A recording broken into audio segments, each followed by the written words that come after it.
Dust devils danced across the parched landscape, mirroring the turmoil that followed in the wake of the outlaw. His name, whispered in hushed tones around flickering campfires and behind the swinging doors of saloons, conjured images of daring heists, narrow escapes, and a ruthless defiance that seemed to mock the very notion of law and order. He was a ghost, a phantom rider leaving behind only empty banks and shattered expectations. Folks said he could vanish into thin air, that he knew every hidden trail and crevice in the territory like the back of his hand. Some claimed he was touched by the devil, blessed with unnatural luck. Others believed he was simply smarter, faster, and more ruthless than anyone who dared to cross him. The truth, as it often does, likely lay somewhere in the shadows between myth and reality. But one thing was certain, the outlaw was a force to be reckoned with. But beyond the fear, a strange kind of admiration flickered. He robbed from the rich, sure, but tales circulated of him helping the downtrodden, slipping gold coins to struggling farmers, or leaving supplies for families ravaged by misfortune. Was he a villain or a twisted kind of hero? It was a question that haunted the frontier. What truly etched his name into legend, however, wasn't just his crimes or his escapes. It was his final stand. A desperate, bloody showdown in a dusty town called Redemption, where the line between right and wrong blurred into oblivion. There, facing overwhelming odds, he did something unexpected. Something that would forever change how people remembered him. We're not just talking about a simple gunfight. We're talking about a twist, a revelation that turned everything on its head. A secret buried deep in his past, a hidden motive driving his actions, and a final act of sacrifice that no one could have predicted. This is the story of how the outlaw met his end, and how that ending became the stuff of legends. This is the story of redemption. Before he was the outlaw, a name synonymous with both fear and fascination, he was simply Caleb Hayes. He wasn't born into a life of crime, wasn't raised on tall tales of bandits and outlaws. His early years were marked by the simple rhythm of farm life, the golden hues of wheat fields swaying in the breeze, and the warmth of a loving family. He worked alongside his father, mending fences, planting seeds, and dreaming of a future far beyond the dusty horizon of their small homestead. His mother, a woman with hands calloused but a heart full of songs, taught him to read and write, instilling in him a love for stories and a sense of justice. But the West was a harsh mistress, and fate, it seemed, had a cruel sense of humor. A brutal winter swept through the territory, decimating crops and livestock. Caleb's family, like many others, faced starvation. They borrowed heavily from a wealthy landowner, a man with eyes as cold as the winter winds. When they couldn't repay the debt, the landowner seized their farm, their home, their livelihood. Caleb watched helpless as his parents were forced to leave, their faces etched with despair. This injustice ignited a fire within him, a burning rage against a system that favored the powerful and preyed on the weak. He tried to find work, but the landowner had spread rumors, painting Caleb as a troublemaker, a thief. Doors slammed shut in his face. Hunger gnawed at his belly and desperation clawed at his soul. He saw no other option. His first act wasn't grand, wasn't heroic.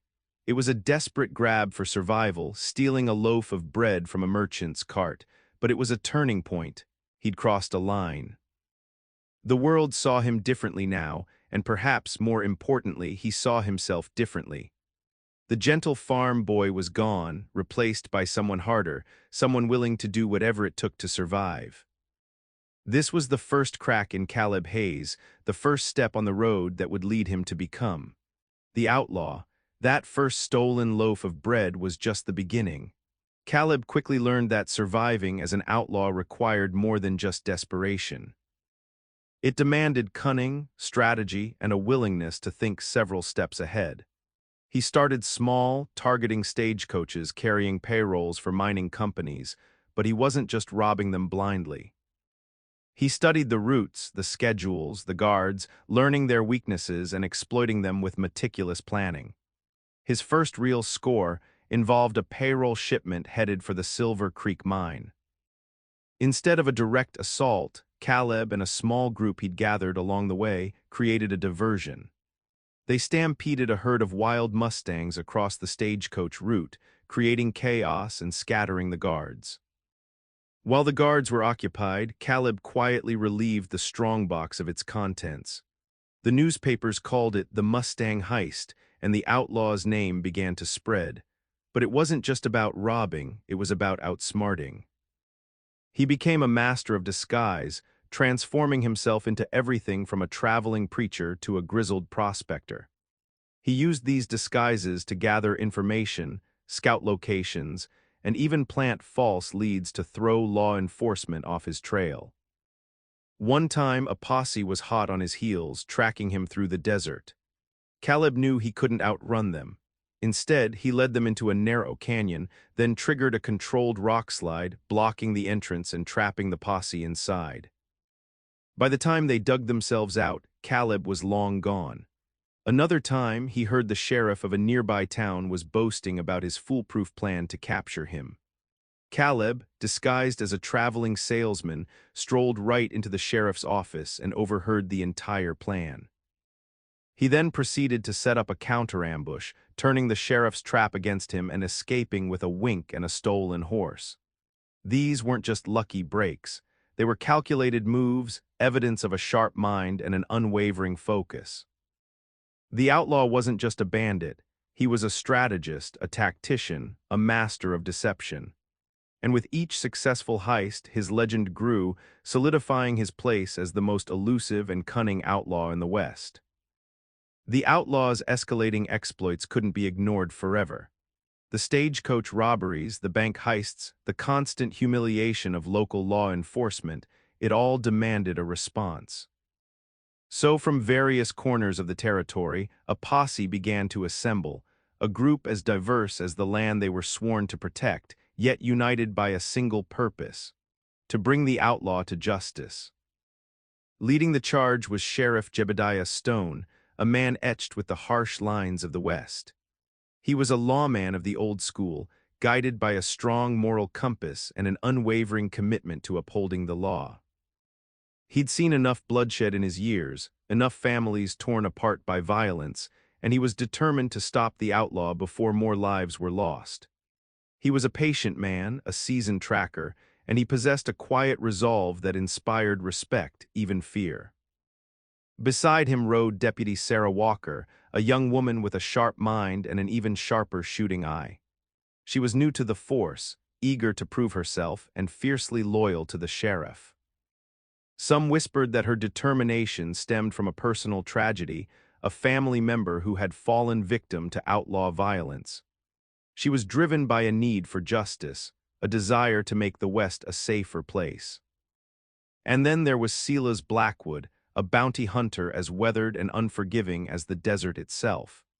He wasn't driven by any sense of justice, only by the promise of a hefty reward, but beneath his gruff exterior lay a simmering rage. The outlaw had killed his brother years ago, leaving Silas with a burning vendetta that consumed his every waking moment. He was a skilled tracker, a ruthless fighter, and he knew the outlaw's methods better than anyone. This posse was more than just a collection of individuals. It was a force of nature, a relentless pursuit fueled by duty, ambition, and revenge. They were well-equipped, well-funded, and utterly determined. They had the backing of wealthy ranchers, powerful businessmen, and even the territorial governor. They had horses, weapons, supplies, and most importantly, the unwavering belief that they would be the ones to finally bring the outlaw to his knees. The hunt was on. The chase began, a relentless dance of pursuit and evasion that stretched across the vast, unforgiving landscape of the Wild West. The posse, with their superior numbers and resources, doggedly pursued the outlaw, their horses kicking up dust devils that mirrored the growing desperation in Caleb's heart. The outlaw, however, knew the land intimately. He used every canyon, every mesa, every hidden spring to his advantage. He led them through the treacherous Devil's Gulch, a narrow passage riddled with loose rocks and sheer cliffs, forcing the posse to proceed with caution. He disappeared into the maze of canyons near Painted Mesa, leaving a confusing trail of misleading tracks that sent the posse chasing shadows.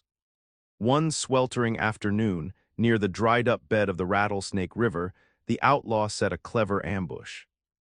He positioned himself on a high ridge overlooking the riverbed with a clear view of the posse's approach. When they rode into the trap, he unleashed a hail of gunfire, forcing them to scatter for cover behind rocks and boulders.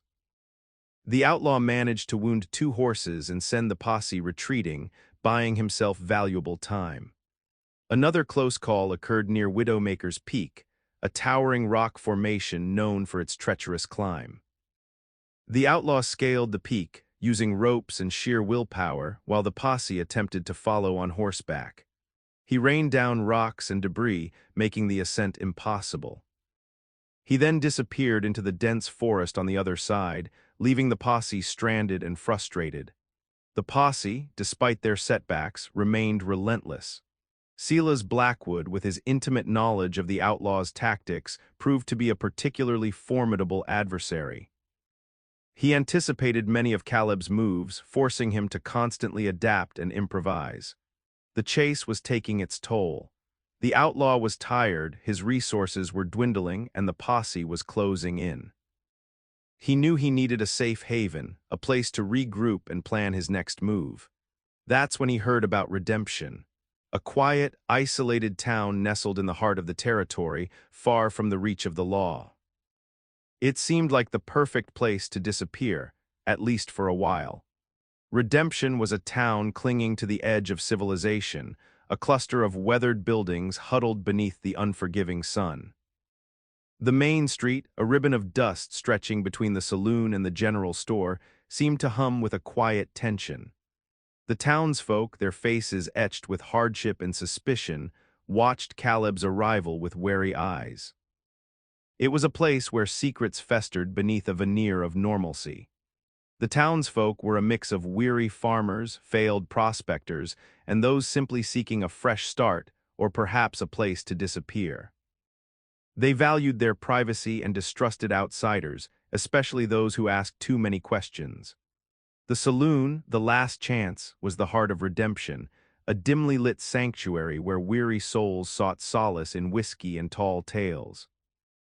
The barkeep, a burly man named Silas, no relation to the bounty hunter, kept a close eye on everyone, his silence more telling than any words. Caleb felt the weight of their scrutiny.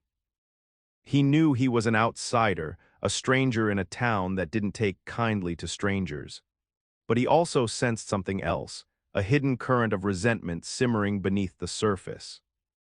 It was as if the townsfolk were hiding something, protecting someone, or perhaps waiting for something to happen.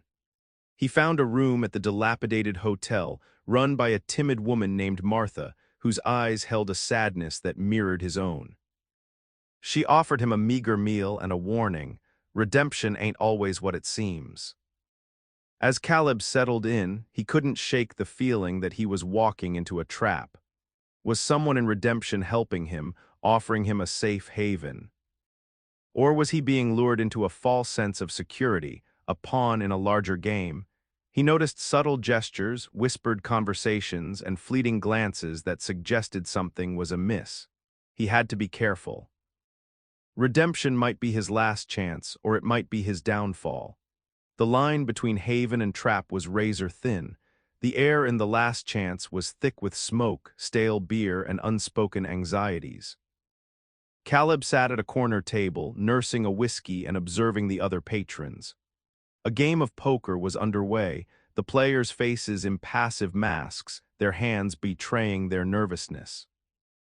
A lone woman played a mournful tune on a battered piano, the music adding to the oppressive atmosphere. He noticed a man sitting alone at the bar, a wiry fellow with shifty eyes and a nervous twitch. His name was probably Earl, and he seemed overly interested in Caleb's presence, glancing at him frequently. Earl kept nervously adjusting his worn hat and fidgeting with a small, tarnished silver coin. Suddenly, a burly rancher approached Caleb's table, his face flushed with alcohol. "You new in town, stranger?" he slurred, his voice laced with hostility. Just passing through, Caleb replied, his hand subtly moving closer to his gun. Redemption ain't a town for passers-by, the rancher sneered. We like to know who's drinkin' our whiskey and breathin' our air. I ain't causing no trouble, Caleb said calmly, meeting the rancher's gaze. Trouble usually finds its way here, a voice drawled from the bar.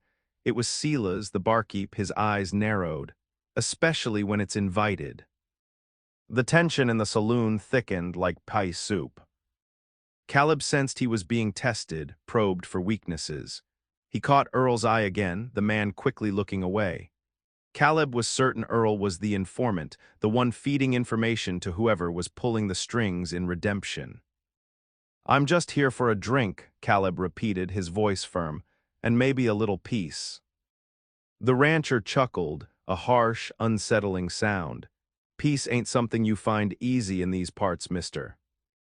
He leaned closer, his breath reeking of whiskey, especially when you're running from something. Caleb knew he was walking on thin ice. He needed to defuse the situation to buy himself some time. But he also knew that his every move was being watched, every word scrutinized. Redemption was a pressure cooker, and the lid was about to blow. The tension in the saloon was abruptly shattered by the thunder of approaching hooves. The music stopped, the poker game froze, and all eyes turned towards the street. Sheriff Stone and his posse rode into Redemption, their faces grim, their weapons drawn. The noose was tightening. Stone, a man of his word, wanted to avoid a bloodbath. He had a plan, a calculated strategy designed to minimize casualties, even for the outlaw. He divided his posse into 3 groups. Deputy Walker and a handful of men would secure the perimeter, cutting off any escape routes. Silas Blackwood, driven by his personal vendetta, would take the lead in identifying the outlaw's location, using his knowledge of Caleb's tactics to anticipate his next move. Stone himself would approach the saloon, hoping to negotiate a surrender. He dismounted and strode towards the last chance, his boots crunching on the dusty ground. He raised a hand, signaling his men to hold their fire. "Outlaw," he called out, his voice booming across the silent town. "Come out with your hands up, there's no way out." Inside the saloon, Caleb knew his time was up. He could feel the eyes of the townsfolk on him, some filled with fear, others with a strange sense of anticipation. Earl, the informant, slipped out the back door, disappearing into the shadows. Stone repeated his demand, his voice growing more urgent. "This is your last chance, outlaw. Don't make me spill blood in this town." Caleb considered his options. He could try to fight his way out, but the odds were stacked against him. He could surrender, but he knew he wouldn't receive a fair trial, or he could try something unexpected. He glanced around the saloon, his eyes lingering on Martha, the hotel owner, who stood frozen with fear near the piano. He saw a flicker of recognition in her eyes, a hint of something he couldn't quite decipher. He made his decision. "I'm coming out," Caleb shouted, his voice clear and steady. "But I want to talk to the sheriff alone." Stone hesitated, then nodded. "All right, outlaw, but one wrong move and my men will open fire." The stage was set. The final act was about to begin. The saloon doors swung open and Caleb emerged, his hands raised but not quite high enough. In one swift motion, he dropped to the ground, using the saloon's porch as cover, and unleashed a volley of gunfire. The carefully planned negotiation had dissolved into a chaotic shootout. The air filled with the deafening roar of gunfire, the sharp crack of rifles, and the metallic clang of bullets hitting wood and stone. Dust and splinters flew everywhere, obscuring the scene in a swirling haze. The townsfolk screamed and scattered, diving for cover beneath tables and behind barrels. Horses whinnied in panic, their hooves pounding the dusty street. Sheriff Stone, caught off guard, dove behind a water trough, yelling orders to his men. Deputy Walker and her group returned fire from their positions on the perimeter, targeting the windows and doorways of the saloon. Silas Blackwood, with his keen eyes and steady hand, picked off anyone who dared to show their face. The outlaw, a whirlwind of motion, used every inch of cover to his advantage. He darted from post to post, firing with deadly accuracy. He vaulted over overturned tables, slid across the floor, and even used the piano as a makeshift barricade. He moved with a speed and agility that defied his reputation as a wanted criminal. He was a force of nature unleashed. The sounds of the shootout were deafening. The air smelled of gunpowder and blood. The visual impact was a blur of movement, flashes of gunfire, and the chaotic dance of life and death. A stray bullet shattered the saloon's mirror, sending shards of glass raining down on the floor. A wagon wheel exploded, sending wooden fragments flying. The outlaw was outnumbered and outgunned, but he fought with a ferocity born of desperation. He wasn't just fighting for his life. He was fighting for something more, something he couldn't explain, something that burned deep within his soul. And as the gunfire continued to erupt, it became clear that this showdown was about more than just the capture of an outlaw. It was a battle for the soul of redemption itself. As the shootout raged, a surprising figure emerged from the chaos. Martha, the timid hotel owner, grabbed a shotgun from behind the bar and began firing at the posse. Her aim was surprisingly accurate, and her unexpected intervention provided the outlaw with a crucial opportunity to regroup. "He's not who you think he is," she yelled, her voice surprisingly strong amidst the gunfire. "He's trying to protect us." But just as Martha's actions turned the tide, another betrayal unfolded. Deputy Walker, seemingly overcome with rage, broke from her position and charged towards the saloon, firing wildly. But her shots weren't aimed at the outlaw, they were aimed at Sheriff Stone. "You knew," she screamed, her face contorted with fury. "You knew about the mine, about what they did to my family." The sheriff, stunned by her betrayal, barely managed to dodge her bullets. Silas Blackwood, witnessing the chaos, hesitated, his loyalty torn between his duty and his personal vendetta. The revelation sent shockwaves through the town. It became clear that the conflict was far more complex than a simple pursuit of justice. The outlaw wasn't just fighting the law, he was caught in the middle of a long-standing feud, a web of secrets and betrayals that had festered in redemption for years. Martha's alliance and Walker's betrayal completely changed the dynamic of the showdown. The posse was fractured, their loyalties divided. The outlaw, once the sole target, now found himself with an unlikely ally and a deeper understanding of the forces at play. The battle for redemption had become a battle for truth, and the lines between right and wrong had become hopelessly blurred. Who was the real outlaw now? Amidst the chaos and confusion, Silas Blackwood, finally making his choice, leveled his rifle at the outlaw. He had a clear shot, a chance to avenge his brother's death and claim the bounty that had haunted him for years. But as he squeezed the trigger, Martha stepped in front of Caleb, shielding him from the bullet. Silas's bullet struck Martha, and she crumpled to the ground. Caleb, seeing her fall, reacted instinctively. He dove towards her, pulling her behind an overturned wagon for cover. He knew he was exposed, a clear target for the remaining members of the posse, but he couldn't leave her there. "Why?" Caleb asked, his voice filled with desperation. Martha coughed, blood trickling from her mouth. "Your father, he helped my family. When we lost everything, I owed him. I owed you." Silas, realizing what he had done, lowered his rifle, his face etched with remorse. Deputy Walker, still consumed by rage, continued to fire at Sheriff Stone, oblivious to Martha's sacrifice. The outlaw, cornered and wounded, made a decision. He couldn't save everyone, but he could protect those who were still alive. He stood up, drawing the attention of the remaining posse members. "Enough!" he shouted, his voice ringing with authority. "This ends now." He tossed his gun to the ground, signaling his surrender. But it wasn't a true surrender. It was a distraction, a sacrifice designed to give Martha and the wounded Sheriff Stone a chance to escape. He knew he was facing certain death, but he was willing to pay the price to protect the innocent. In that moment, the outlaw, the notorious criminal, became something more, a protector, a savior, a man capable of selfless sacrifice. The act seemed to wash over redemption, a ripple of silence that followed the echoes of gunfire. The outlaw, it seemed, might find his own redemption after all.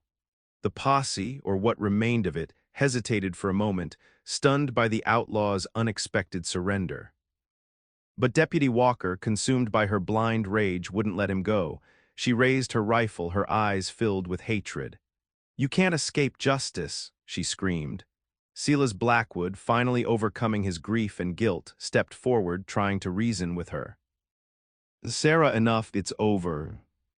But Walker wouldn't listen. She fired. The bullet struck the outlaw in the chest. He staggered backward, his hand clutching at the wound. He looked at Walker, not with anger, but with a strange sense of understanding. He knew she was broken, consumed by a pain that wouldn't heal. He took a deep breath, his eyes scanning the faces of the remaining townsfolk. He saw fear, confusion, and a flicker of hope. He knew he couldn't change the past, but maybe, just maybe, he could offer them a chance for a better future. He straightened his back, his gaze defiant. "You think this changes anything?" he said, his voice surprisingly strong despite the pain. "You think killing me will erase your sins? It won't. The truth will always come out." He looked at Silas, a ghost of a smile playing on his lips. "Tell them, Silas, tell them what really happened at the mine." Then, with a final act of defiance, he spat on the ground. He refused to beg for mercy, refused to show any sign of weakness. He faced his death with the same courage and resilience that had defined his life as an outlaw. Deputy Walker fired again, and the outlaw fell to the ground, his body still. The shootout was over. The outlaw was dead, but his final act of defiance, his refusal to surrender his spirit, would linger in redemption long after the dust had settled. He may have died an outlaw, but in his final moments he had become something more, a symbol of resistance, a testament to the enduring power of the human spirit. His legend was just beginning. Silas Blackwood, shaken by the outlaw's dying words and Martha's sacrifice, stepped forward, his voice trembling. He looked at the townsfolk, their faces etched with confusion and grief. It was time the truth came out. "The outlaw Caleb Hayes, he wasn't just some bandit," Silas began, his gaze fixed on the ground. "He was Sarah Walker's brother." A gasp rippled through the crowd. Deputy Walker, her face pale with shock, stared at Silas in disbelief. "Years ago," Silas continued, "Sarah and Caleb's father owned a small claim near the Blackwood mine. They discovered a rich vein of silver, but the mine owner, a ruthless man named Thorne, wanted it for himself. Thorne forced their father off his land, using threats and violence. Their father died soon after, broken and defeated. Caleb swore to avenge his father's death and expose Thorne's crimes," Silas explained. "He became the outlaw to gather evidence, to uncover the truth about what happened at the mine. The robberies, the heists, they were all part of his plan to bring Thorne to justice." "He wasn't stealing for himself," Martha weakly interjected, her voice barely a whisper. "He was helping the families Thorne had ruined, giving them the money they needed to survive." The townsfolk began to murmur, their perceptions of the outlaw shifting. He wasn't just a criminal, he was a wronged man, seeking justice for his family and for the oppressed. His actions, once seen as selfish and ruthless, were now recontextualized as acts of defiance against a corrupt system. The twist was shocking, a revelation that turned the entire story on its head. The outlaw Caleb Hayes had sacrificed everything, his family, his freedom, and ultimately his life, to expose the truth and protect the innocent. His legacy would not be defined by his crimes, but by his unwavering commitment to justice, even in the face of overwhelming odds. He was not just the outlaw, he was a son, a brother, a protector, a symbol of hope in a town desperately in need of redemption. The revelation of the outlaw's true identity and motives sent shockwaves through redemption, forever changing the town and its inhabitants. The townsfolk, once wary and suspicious, now saw Caleb Hayes in a new light. His actions, once condemned, were now understood as acts of courage and sacrifice. Silas Blackwood, burdened by guilt and remorse, dedicated himself to exposing Thorne's crimes. He gathered evidence, interviewed witnesses, and presented his findings to the territorial authorities. Thorne was eventually arrested and brought to justice, his empire of corruption crumbling around him. Deputy Walker, consumed by grief and guilt over her brother's death, turned herself in, accepting responsibility for her actions. She found a measure of peace in confessing her sins and seeking forgiveness.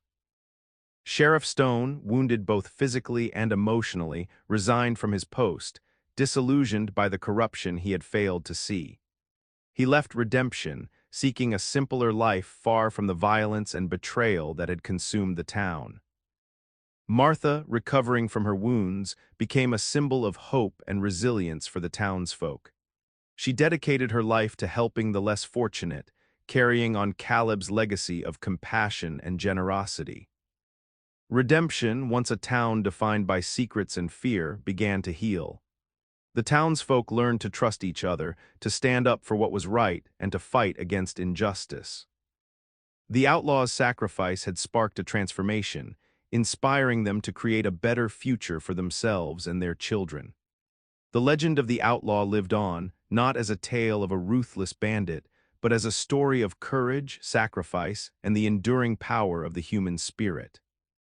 His name became synonymous with justice, a reminder that even the most flawed individuals are capable of extraordinary acts of kindness, and that even in the darkest of times, hope can still prevail.